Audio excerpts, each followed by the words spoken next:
thank you for joining me in Jigsaw Shed. Now, this was a real fun one to do. I had a short bit of time in the workshop, and looking for inspiration, I came across a square piece of oak.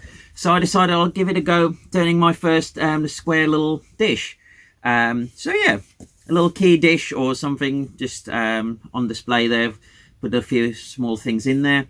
But yeah, really pleased with this, and I hope you enjoyed the video. If you did, please give it a thumbs up, leave me a comment down below, and if you've not done so yet, please subscribe to my channel and hit that bell icon to be notified of my next video. But anyway, thank you for watching, and hope to see you next time. Take care.